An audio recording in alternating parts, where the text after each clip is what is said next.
দেখো তাহলে আজকে তোমাদের 12 নম্বর স্কুলটা করাবো টেস্ট এবিটি টেস্ট পেপারের ফিজিক্যাল সায়েন্সের। আর 12 নম্বর স্কুল আছে তোমার 314 পেজে। তাহলে দেখো প্রথম কোশ্চিন কি বলেছে, গ্রিন হাউস এফেক্টের জন্য কোন রশ্মি দায়ী?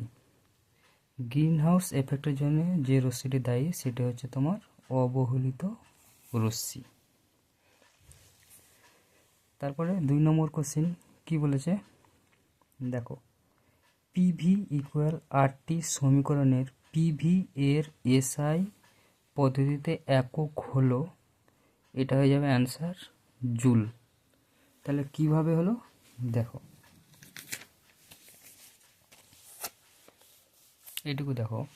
তাহলে এখানে আছে পিভি ইকুয়াল আরটি দেওয়া আছে, তাহলে পিভিটার এসআই একক চেয়েছে, তাহলে পিভি পি তাহলে প্রেসার আর ভি আয়তন, তাহলে চাপ ইন্টু আয়তন। তাহলে চাপকে আমরা লিখতে পারি বল বাই দৈর্ঘ্য স্কোয়ার বা বল বাই ক্ষেত্রফল, ক্ষেত্রফলটাই তো দৈর্ঘ্য স্কোয়ার। আর আয়তনটাকে কি লিখতে পারি দৈর্ঘ্য কিউব বা দৈর্ঘ্য প্রস্থ উচ্চতা, তাহলে দৈর্ঘ্য কিউব লিখতে পারি। তাহলে দেখো এখানে দৈর্ঘ্য স্কোয়ার আর দৈর্ঘ্য কিউব কেটে কেটে এখানকার একটা 3টে আর এখানকার 2টো কেটে যাবে। তাহলে বল ইন্টু দৈর্ঘ্য, আর বল ইন্টু দৈর্ঘ্যটাই হচ্ছে তোমার কার্য বলা হয়। বল ইন্টু দৈর্ঘ্য কী বলা হয়, কার্য বা শক্তি বলা হয়। তার জন্যে এটা একক হয়ে যাবে, কার্যের শক্তির একক কি জুল। তাহলে ওই জন্য এটা হলো তোমার জুল অ্যান্সার। 3 নম্বরটা দেখো, কোনো গ্যাসের বাষ্প ঘনত্ব 14 হলে গ্যাসটি হবে, তাহলে বাষ্প ঘনত্ব যদি 14 হয় তাহলে আণবিক ভর কত হবে 28। তাহলে এখানকার আণবিক ভর কার 28 হবে, তোমার দেখো C2H4 এর C2। তাহলে কার্বনের আণবিক ভর কত 12, 2টো আছে, 12 2 24, আর হাইড্রোজেনের 4টা আছে, তাহলে এটার 28 হয়ে যাবে। তাহলে ওই জন্য এই সি নাম্বারটা হয়ে গেল তোমার অ্যান্সার। তারপরে 4 নম্বর কি বলেছে, নিম্নলিখিত কোনটির ওপর ধাতুর তাপ পরিবাহিতাঙ্ক নির্ভর করে না? তাহলে এইটা হয়ে যাবে তোমার গড় তাপমাত্রা। সময়, বেদ, বস্তুচাপের ক্ষেত্রে এগুলোর উপর নির্ভর করে, গড় তাপমাত্রার উপর নির্ভর করে না। তারপরে দেখো 5 নম্বর, কাঁচের স্ল্যাবে আপতিত রশ্মি ও নির্গত রশ্মির মধ্যবর্তী কোণ হলো 0 ডিগ্রি। কাঁচের স্ল্যাবের মধ্যে 0 ডিগ্রি কোণ হবে। তারপরে গাড়ির হেডলাইটে ব্যবহৃত হয়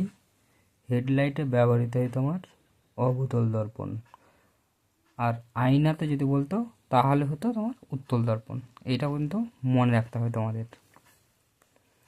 তারপরে দেখো 7 নম্বর, আর রোধের একটি তারকে সমান 3 ভাগে ভাগ করে টুকরো 3টিকে সমান্তরাল সমবায়ে যুক্ত করলে তুল্য রোধ হবে। তুল্য রোধ হয়ে যাবে তোমার এটা R/9। তাহলে R/9টা কীভাবে হলো দেখো, তাহলে এই জায়গাটা দেখো আর, তাহলে ধরি আর আছে, তুল্য রোধ কত R⋯ নিয়ে নিলাম।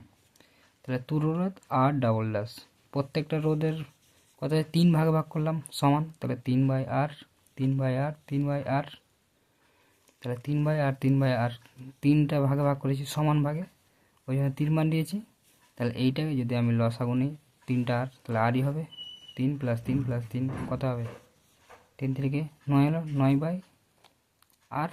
তাহলে তুল্য রোধ এখানে 1/, আছে, এইটাকে উল্টে দেবো, এরপরে উল্টে দেবো, তাহলে R⋯ সমান কত হয়ে যাবে R/9।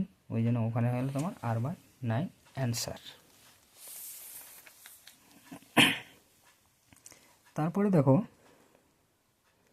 এটা হলো 7-এরটা।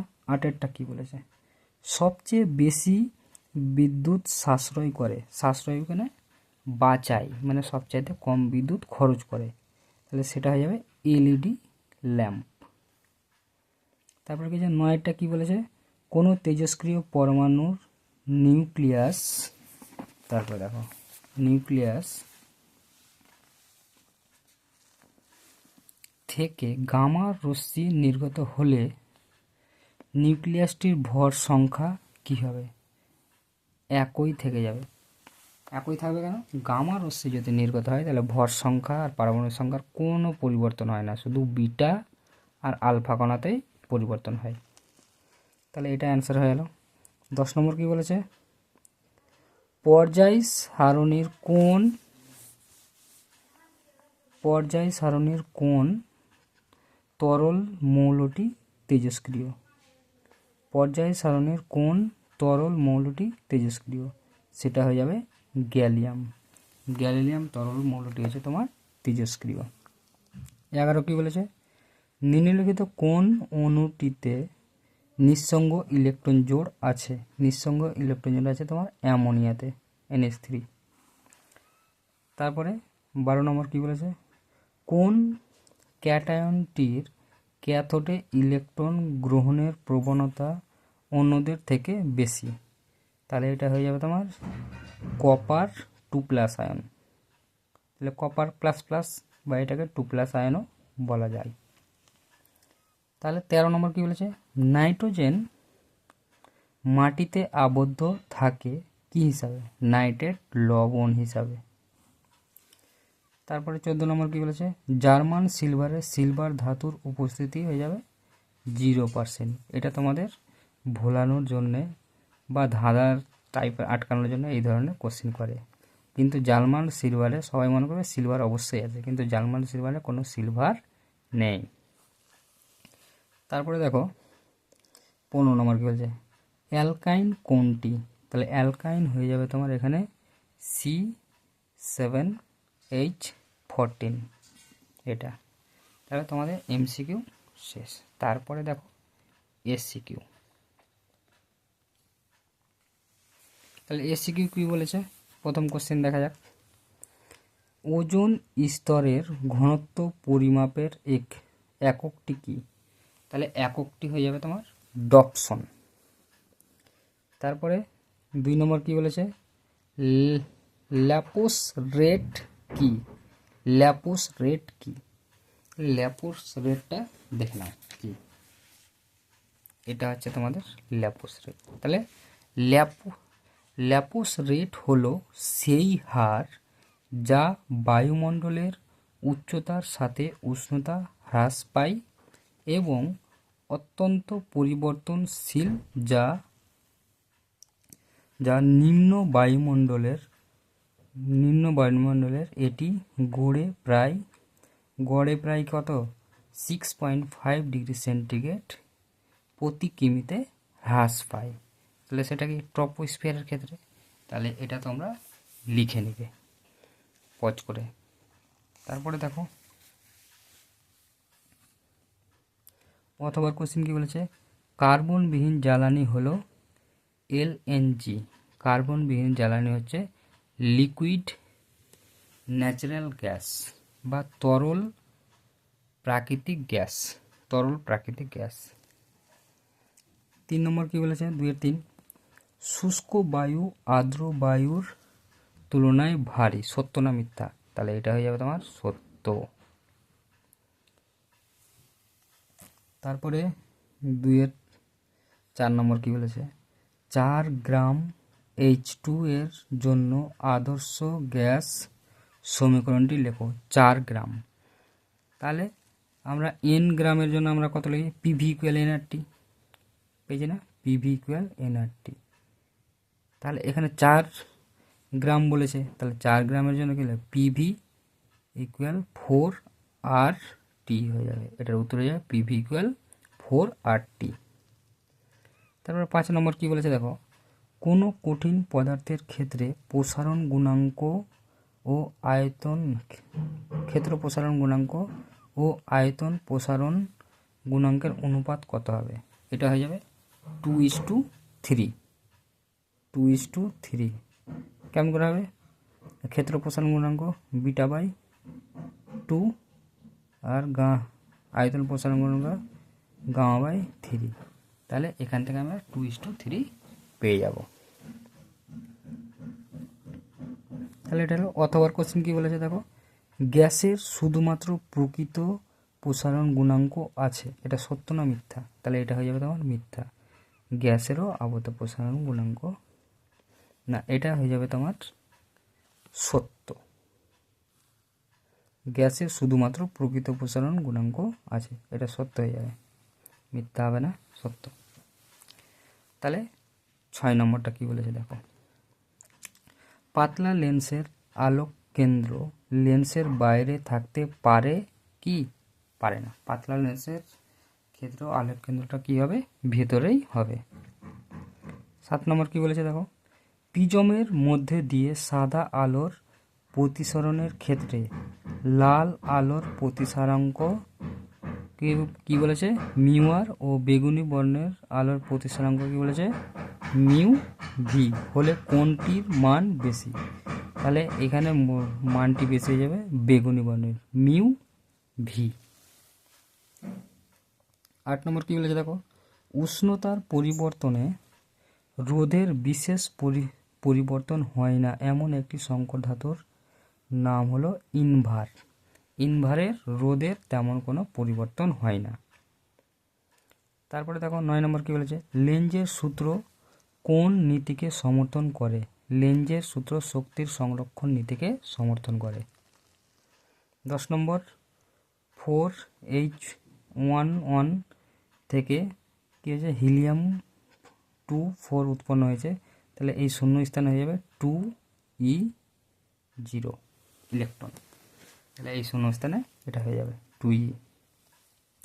তারপরে দেখো বেকারল কিসের একক? তাহলে বেকারল হচ্ছে তোমার তেজস্ক্রিয়তার একক। তারপরে দেখো,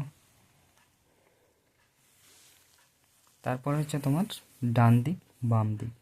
তাহলে পিতলে আছে কিন্তু কাঁসাতে নাই, সেটা হয়ে যাবে জিঙ্ক। পিতলে থাকছে, কাঁসাতে থাকছে না। তারপরে চ্যালকোজেন মৌলটি হলো তোমার, চ্যালকোজেন মৌল হচ্ছে সালফার, চ্যালকোজেন মৌল হলো সালফার। তারপরে থার্মিট মিশ্রণে লাগে অ্যালুমিনিয়াম। আর সর্বোচ্চ আয়নন শক্তি আছে তোমার হিলিয়ামের। তাহলে বাম হস্ত ডান হস্ত হয়ে গেল। তারপরে দেখো 12 নম্বর কি বলেছে, এমন একটি যৌগের উদাহরণ দাও যেখানে অষ্টক সূত্র লঙ্ঘিত হয়েছে, মানে অ্যাপ্লাই হয়নি। এটা হয়ে যাবে তোমার lithium hydrate, LiH, lithium hydrate. তারপর 13 নম্বর কি বলেছে দেখো, অ্যানোড মাঠ থেকে কি কি ধাতু পাওয়া যায়? অ্যানোড মাঠ থেকে অনেক ধাতু পাওয়া যায়, যেমন তোমার সোনা, রূপো, প্ল্যাটিনাম, যে কোনো একটাই বলেছে, তাহলে যে কোনো 2-1টা লিখলেই হয়ে যাবে। তারপর অথবা কি বলেছে, ধাতু ও তড়িৎ বিশ্লেষ্য পদার্থের মধ্যে দিয়ে তড়িৎ প্রবাহের একটি পার্থক্য লেখো। ধাতু ও তড়িৎ বিশ্লেষ্য পদার্থের মধ্য দিয়ে তড়িৎ প্রবাহের পার্থক্য। তাহলে ধাতুর মধ্যে দিয়ে তড়িৎ প্রবাহ হবে আর তড়িৎ বিশ্লেষ্য, একটি পার্থক্য বলেছে। তাহলে দেখো ধাতুর মধ্যে তড়িৎ পরিবহন করে কে? ইলেকট্রন। আর তড়িৎ বিশ্লেষ্য পদার্থের মধ্যে তড়িৎ পরিবহন করে কে? সেটা হয়ে যাবে তোমার আয়ন। এটাই হচ্ছে তোমার মূল পার্থক্য। আর একটি চেয়েছে, একটাই হয়ে গেল। তারপরে 14 নম্বর কি বলেছে দেখো, কপার তড়িৎদ্বারের সাহায্যে কপার সালফেটের জলীয় দ্রবণে তড়িৎ বিশ্লেষণে কোন তড়িৎদ্বারটি ক্রমশ ক্ষয় হয়ে যেতে থাকে? সেটা হয়ে যাবে তোমার অ্যানোড। সেটা হয়ে যাবে অ্যানোড, অ্যানোডটা ক্ষয় হয়ে যেতে থাকে। তারপরে নেসলার বিকারক কি? নেসলার বিকারক হচ্ছে তোমার K2HgI4, পটাশিয়াম মার্কিউরো আয়োডাইড। এটার নাম হচ্ছে পটাশিয়াম মার্কিউরো আয়োডাইড বা K2HgI4কে বলা হয় তোমার নেসলার বিকারক। তারপর 16 নম্বর কি হচ্ছে, লেড অ্যাসিটেটের সাহায্যে কোন গ্যাস শনাক্ত করা হয়? তাহলে সেটা হয়ে যায় তোমার hydrogen sulphide, H2S, hydrogen sulphide. তারপরে দেখো পরের পেজে,